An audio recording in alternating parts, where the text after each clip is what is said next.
계속해서 대구 경북 소식 전해드리겠습니다.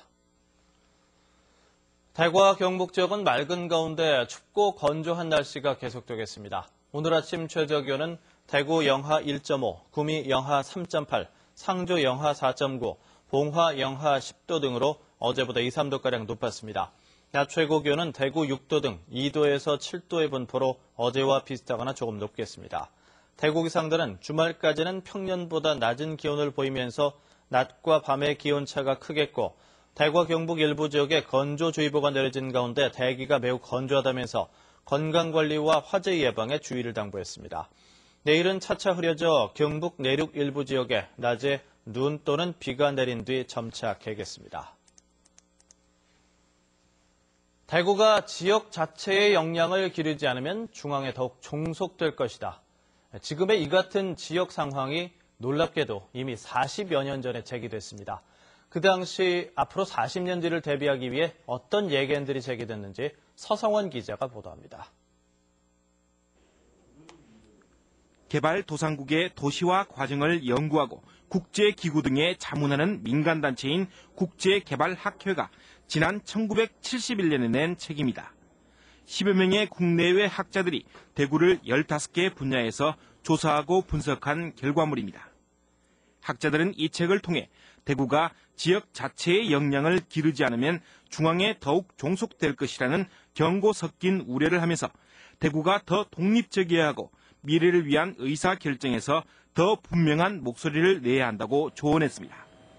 그리고 40년, 현재 대구에서는 40년 전 우려했던 상황들이 뚜렷하게 나타나고 있습니다. 중앙 종속은 더욱 심화됐고 지역의 어려움은 가중되고 있습니다.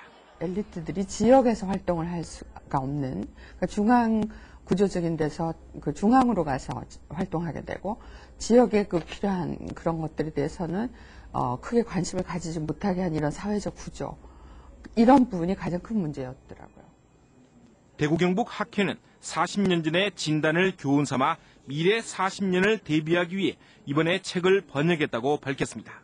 새로운 시대에 부응하는 대구가 어떻게 변화 발전해야 될 것인지 각계가 참여하는 가운데 그에 대한 사회적 합의를 도출해내는 대구의 미래 발전 비전과 전략을 수립하는 그런 노력들이 학회 차원에서 40년 전 연구자들은 대구의 정체성과 자부심 같은 이른바 대구 스타일을 발달시키는 것이 지역 변화의 역동성이 될 수 있다고 지적했습니다.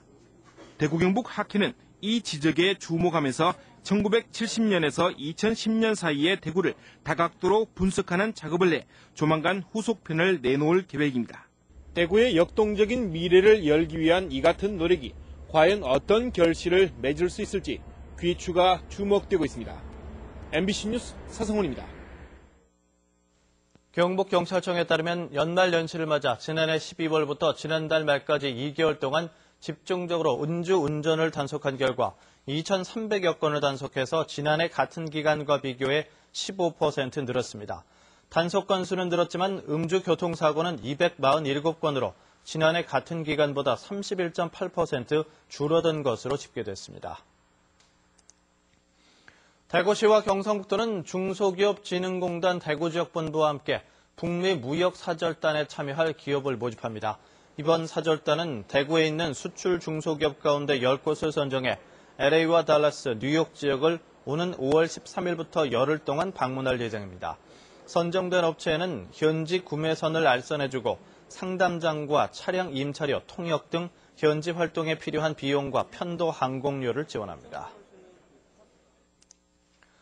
대구 경북 보건복지단체 연대회의는 박근혜 대통령 당선인이 65세 이상 모든 노인에게 월 20만 원의 기초연금을 지급하기로 공약한 것과 관련해 새누리당과 인수위원회가 국민연금 미가입자 중에서 소득 하위 70%에게만 주겠다고 말을 바꿨다면서 공약 이행을 촉구했습니다. 또 4대 중증질환 건강보험 100% 보장 공약도 선택진료비와 간병비 등 비급여 항목을 그대로 유지하기로 했다면서 대통령 취임도 하기 전에 공약을 폐기 처분하는 것은 있을 수 없는 일이라고 주장했습니다.